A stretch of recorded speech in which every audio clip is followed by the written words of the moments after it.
अन्य के खाते में 7, इंडिया के खाते में 72। तो खरगोन और विदिशा में बीजेपी आगे है। देखिए रतलाम और सीधी में बीजेपी आगे है। तो रतलाम से उम्मीदों को झटका लग सकता है। मंदसौर में बीजेपी आगे चल रही है। छत्तीसगढ़ की बात कर ली जाए, छत्तीसगढ़ की भी एक सीट का जो ब्रेकिंग है वो आपके सामने आएगी। अभी खरगोन विदिशा में बीजेपी आगे चल रही है। ये तमाम जो सीटें हैं ये बीजेपी के गढ़ पे तौर पर। शिवराज सिंह चौहान विदिशा से आगे चल रहे हैं। शिवराज सिंह चौहान जिन्होंने ऐसा प्रचार किया ललित कि लग रहा था मानो पहली बार उतरे। सीधी में डॉक्टर राजेश मिश्रा आगे चल रहे हैं। तो लगातार ये टैली बदल रही है। हम आपको ये भी बता रहे हैं कि सीट पर क्या स्थितियां बन रही है। अनीता नागर सिंह चौहान आगे चल रही है रतलाम।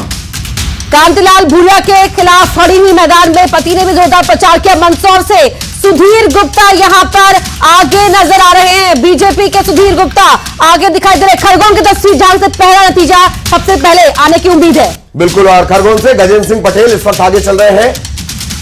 और गुना सीट मेरे ख्याल इस पर लीड की बात करनी चाहिए, जीत की बात नहीं करनी चाहिए। ज्योतिरादित्य सिंधिया पूरे परिवार ने ऐसे प्रचार किया मानो ये सिंधिया की का पहला चुनाव हो। पूरा परिवार इनका नजर आया। महान आर्यमन नजर आए, प्रियदर्शनी नजर आई और डॉक्टर राजेश मिश्रा सीधी से यहां कड़ी टक्कर मानी जा रही है। ये रुझानों की बात है।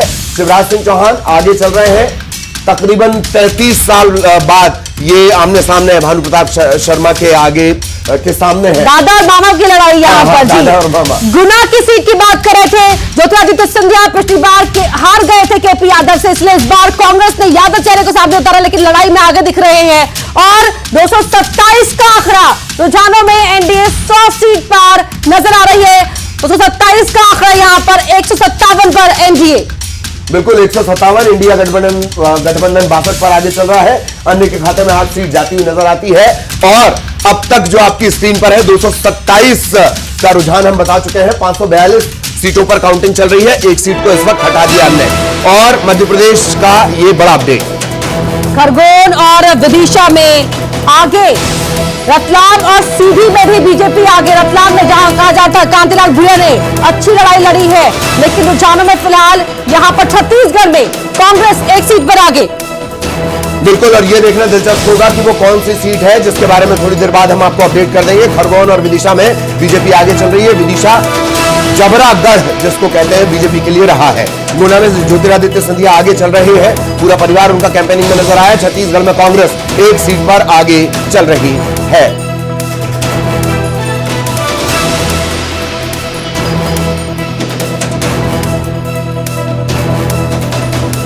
और भोपाल ये भी एक गढ़ की तरह है। 89 के बाद से कभी कोई कामयाबी नहीं।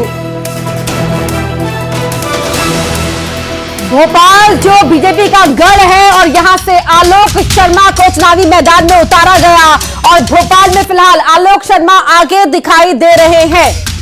बिल्कुल, और ज्योतिरादित्य सिंधिया गुना में आगे चल रहे हैं। आलोक शर्मा आगे चल रहे हैं।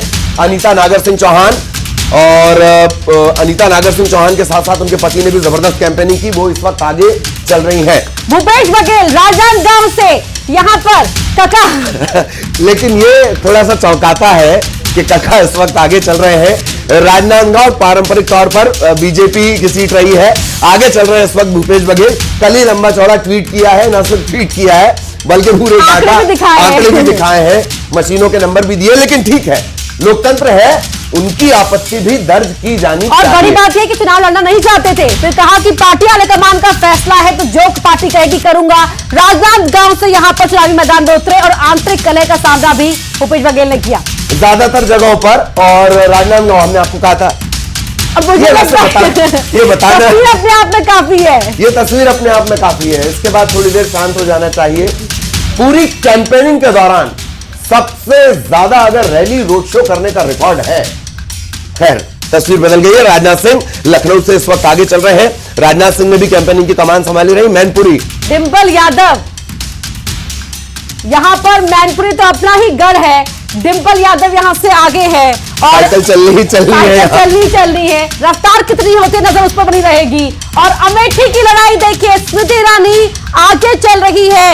यहां पर राहुल गांधी क्या वापस लड़ेंगे। चर्चाओं का बाजार गर्म रहा, लेकिन फिर परिवार के वफादार सिपाही को मौका दिया गया। हालांकि उनके चेहरे पर इतनी स्मित और सौम्य मुस्कान आजकल कम नजर आती है, फिर भी लीजिए मंडी से बड़ा अपडेट, किंग और क्वीन की लड़ाई, विक्रमादित्य आगे। बहुत बड़ी बात कही, किंग और क्वीन की लड़ाई। अनुराग सिंह ठाकुर हमीरपुर से आगे, देखिए अनुराग सिंह ठाकुर बीजेपी के युवा कद्दावर नेताओं में से एक चेहरा अनुराग सिंह ठाकुर का, और यहां हमीरपुर से वो आगे दिखाई दे रहे हैं। गोली वगैरह से भी गुरेज नहीं करते हैं। खैर हमीरपुर से ये हम आपको बता रहे हैं, बीजेपी अनुराग सिंह ठाकुर आगे चल रहे हैं। और एक मंडी सीट के बारे में भी हमने आपको बताया, इस वक्त विक्रमादित्य आगे चल रहे हैं। बहुत दिलचस्प फाइट हो चली है। बांसुरी स्वराज, देखिए बांसुरी स्वराज नई दिल्ली से अपनी मां की पारिवारिक जो राजनीतिक विरासत है उसे आगे बढ़ाने की जिम्मेदारी को लेते हुए नई दिल्ली सीट से बीजेपी ने आगे दे। मनोज तिवारी, बहुत दिलचस्प मुकाबला दिल्ली का, ये उत्तर सबसे दिलचस्प मुकाबला, और मनोज तिवारी आगे चल रहे हैं, उनके सामने कन्हैया है। बहुत जो दिलचस्प मुकाबले पूरे देश में होने जा रहे हैं उनमें से एक ये सीट है।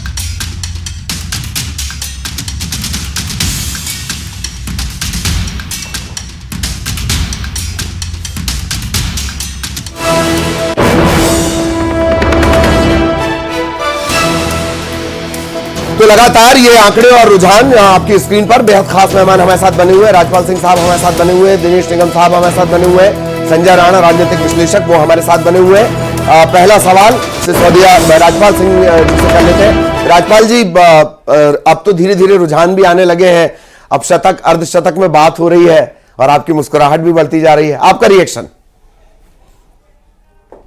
निश्चित तौर पर जनता ने भारतीय जनता पार्टी की रीति नीति और एनडीए की सरकार, जो पिछली सरकार रही, उसके कार्यों पे मोहर लगाने का काम किया है। देश की जनता भी यही चाहती है कि जिसने जो कहा वो किया है, तो उस पर विश्वास करना चाहिए। देखिए, भारतीय जनता पार्टी अपनी स्थापना के समय से एक वैचारिक अनुष्ठान को लेकर अपनी यात्रा प्रारंभ करती है, और उस वैचारिक अनुष्ठान में हमारे कुछ लक्ष्य होते हैं, जैसे श्री राम मंदिर बनने का निर्माण अयोध्या में हो, धारा 370 हटना चाहिए, common uniform civil code UCC हम अभी लागू करने वाले हैं, और निश्चित तौर पर जब फिर हमारा अंतिम लक्ष्य है, तो अंतिम लक्ष्य यही है कि यह देश जो है पूरे विश्व में विश्व गुरु के स्थान पर पुनर्स्थापित हो, इसका पुराना वैभव फिर से आए, गुलामी के प्रतीक हम हटाएं। तो ये सब जब हम इस दिशा में काम करते हुए दिखे, तो जनता का भारतीय जनता पार्टी के ऊपर विश्वास बढ़ने का काम हुआ। वो विश्वास इसलिए अर्जित हुआ कि मोदी जी से जैसे सक्षम नेतृत्व में वो सब करने का काम किया जो अपनी यात्रा के प्रारंभ में भारतीय जनता पार्टी ने शुरू किया था।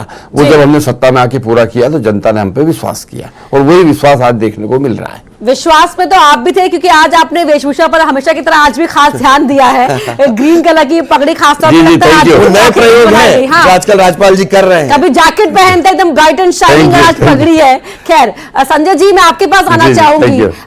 एग्जिट पोल को लेकर ये तो हमेशा से ही होता रहा है, परंपरा ही है। जिसके फेवर में आता है वो तो कहता है कि अबे और आगे नंबर जाएगा, जिसके फेवर में नहीं होता है वो कहता है कि इंतजार कीजिए असल तारीख का। लेकिन खैर, इससे इतर अगर मैं देश को लेकर एक पूरे ओवरऑल की बात करें, तो किस तरह से आपको लग रहा है 2047 का विजन पर विश्वास करते हुए, या अभी हमें बचना चाहिए नतीजों के आने तक इस पर बात करने से?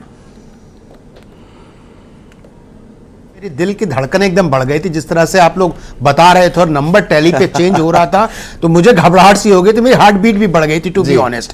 लेकिन एक चीज बड़ा चौंकाने वाला भी है और अच्छा भी है, मैं देश के उपलक्ष्य पे परिप्रेक्ष्य में बोल रहा हूं कि इंडिया अलायंस जिस हिसाब से मतलब परफॉर्म कर रहा है, मतलब सराहनीय है कि 81-84 जो अभी नंबर दिख रहे हैं स्क्रीन पे, वो 84 पे है, 182 पे तकरीबन एनडीए है। और सबसे बड़ी बात है, बंगाल में Bharatiya Janata party number 1 party की तरह नजर आ रही है। तो ओवरऑल मैं कहूंगा भी रुझान है, इस पे तो अभी हम लोग को थोड़ा इंतजार करना चाहिए, कम से कम 1-1.5 घंटा, तो थोड़ी पिक्चर का क्लियर होने लगी। लेकिन कुछ ऐसे क्षेत्र हैं जहां पे उम्मीद से अच्छा इंडिया गठबंधन परफॉर्म कर रहा है, जैसे आप महाराष्ट्र का कह लीजिए, चाहे उत्तर प्रदेश भी देखिए, उत्तर प्रदेश में नो डाउट अगर 15 सीट पे भी आगे चल रही है इंडिया अलायंस, तो बड़ी बात है, क्योंकि उत्तर प्रदेश में एक्सपेक्टेशन था कि भारतीय जनता पार्टी तकरीबन 65 से 70 सीटें ला सकती है, या 68 से 72 के बीच आ सकती है। तो कहीं की किसी पॉकेट में बहुत अच्छा परफॉर्मेंस है, किसी पॉकेट में नहीं है, लेकिन ये बड़ा इनिशियल आपने क्योंकि यूपी का जिक्र किया, तो उसमें मैं एक और पॉइंट में ऐड करना चाहूंगी। हमने थ्रू आउट द इलेक्शन देखा 22 से अलग कि इस बार अखिलेश यादव ने बहुत ही मैच्योरिटी के साथ हर एक फैसले लिए और मेच्योरिटी के साथ वो कैंपेनिंग करते हुए दिखाई दिए। खासतौर पर गठबंधन को लेकर भी जो परिपक्वता उन्होंने दिखाई उसकी तारीफ करनी होगी। बिल्कुल अपर्णा, देखिए अखिलेश यादव एक विपक्षी नेता है इस समय उत्तर प्रदेश में, उनसे बड़ा नेता विपक्ष का चेहरा कोई नहीं है। नो डाउट उनका एक संगठन है और संगठन काफी मजबूत है अपर्णा, ऐसा नहीं कि संगठन कांग्रेस की तरह या दूसरे पार्टियों की तरह, तो उनका कार्यकर्ता जो कैडर है just like Bharatiya Janata party थोड़ी सिस्टमैटिक है, स्ट्रेटेजिकल है और एग्जीक्यूशन में बहुत अच्छी है। कहीं ना कहीं उसमें थोड़ा सा वो मात खा जाते हैं, लेकिन कैडर जो है